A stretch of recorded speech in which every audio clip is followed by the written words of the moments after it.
สุขสบายดีพี่น้องSCภายในหรือต่างประเทศเนาะท่านผู้ชมทั้งหลายเมื่อนี้ล่ะทางพ่อบ้านพะเลาะล่ะสิได้พาท่านผู้ชมมาฮู้จักกับอ่าพักสวนครัวของเพิ่นเนาะพักสวนครัวตัวนี้ล่ะเพิ่นก็เป็นครอบครัวหนึ่งที่ว่ามีการเพิ่มพูนผลิตผล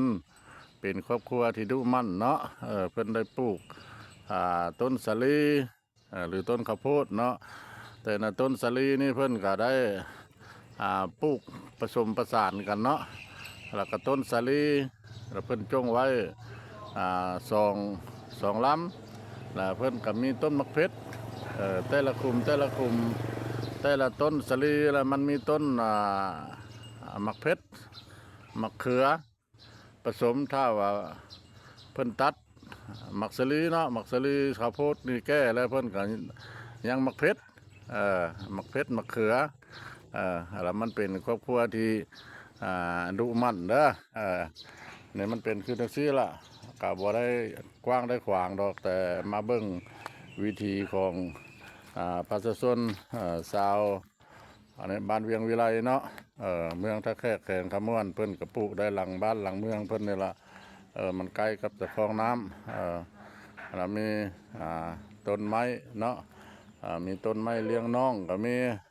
ต้นไม้บงหวานก็ได้แล้วก็มุกสลีพักต่างๆนั่นแหละเพิ่นก็ได้ปลูกหลายอันหลายอย่างมาเบิ่งน้ำกันเด้อท่านผู้ชมเด้อเป็นคือจังซี่ล่ะเนาะมันมีนี่เด้อนี่มีต้นมะเขือต้นมะเขือผสมกันนี่เด้อในท่านผู้ชมอันนี้ต้นสลีอันนี้ต้นสลีเพื่อนแล้วก็มีต้นมะเขือเนี่ยอันนี้ก็มีต้นมะเขือแต่ละคุมแล้วมันมีมดแปลว่าถ้าว่ามักสลีมันแก่แล้วเนาะเพิ่นตัดมักสลีออกก็ถือว่ายังมักเพชรหลายอาจจะสิบ่ได้ซื้อ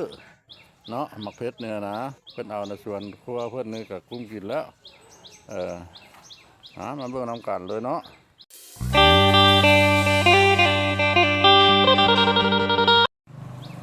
นี่อีกอันนึงมันคือตัวนี้เราจะซีเมนจะเป็นห้องมากอย่างเนาะอันนี้เนาะ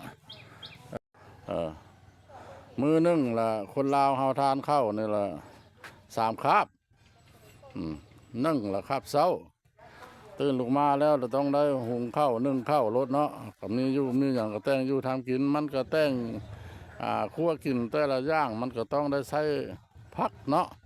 ได้ใส่ผักบัวผักหอมมักเพชรหัวสีไข่ต่างๆเนาะ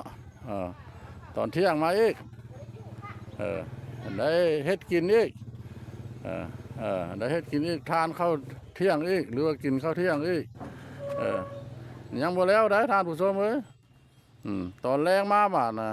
ซื้อ5 โมงเตรียมหุงข้าวนึ่งข้าวอีกรอบที่3แต่งอยู่ทำกินอีกบ่มีก็แต่ไปตลาดเงินบ่มีก็ได้เคาะไปคันบ่ซื้อเพิ่นยากสังสรรค์ล่ะคนลาวเฮาล่ะกินข้าวล่ะเนาะหรือว่าทานข้าวล่ะมื้อนึงล่ะ3 รอบเด้อท่านผู้ชมเด้อมื้อนึง3 รอบรอบเช้ารอบสวยรอบค่ำบัดนี้มาเว้าเรื่องรายจ่ายเนาะท่านผู้ชมเนาะมาเว้าเรื่องรายจ่ายถ้าเฮาบ่เฮ็ดผักสวนครัวนี่ไปซื้อมักเพชรมักเพชรก็10,000เนาะอยู่ตลาดนะเขาจังขายซื้อมักเพชรแล้วมันยังพักเด้อยังหัวสิไข่เด้ยังผักบัวเด้อันเด้รวมเข้าไปแล้วก็หมดแล้ว100,000 200,000เนาะท่านผู้ชมเนาะจังซั่นแล้วก็การเก็บภาพบรรยากาศพักสวนครัวของพ่อแม่ประชาชนครอบครัวนี้เราถือว่าสิพอประมาณสำนั้นแล้วเนาะถ้าผู้ใดฮู้เห็นจะเอาเป็นแบบอย่างดูมั่นขยันเพียรกับเบิ่งเอาเด้อ อันว่าพอเก็บทุกสิ่งทุกอย่างก็พอประมาณนั้นล่ะท่านผู้ชมหามาฮอดนี้ก็จบคลิปนี้ไว้เพียงซ้ำนี้เนาะถ้าผู้ใดหากรู้เห็นคลิปพ่อบ้านพะเลาะแล้วก็กดไลค์กดแชร์กดกระดิ่งให้พ่อบ้านพะเลาะเพราะเป็นกำลังใจแน่เนาะเพิ่นบ่ได้ไปไกลเออ เออคือท่านผู้ชมฮู้จักนำกันนั่นน่ะเนาะได้ไปรับงานทาสีบ้านให้เพิ่นแต่ยังบ่แล้วยังท่าให้หาก็สิทำความสะอาดเนาะทำความสะอาดหน้าคำแพงแล้วก็มันยังบ่ทันแห้งอีกจักมื้อมันแห้งเราจังสิเริ่มทาสีแล้วก็เลยบ่ได้ไปไสมาเก็บภาพบรรยากาศสวนพักนะให้พ่อแม่ประชาชนรับรู้เนาะสบายดี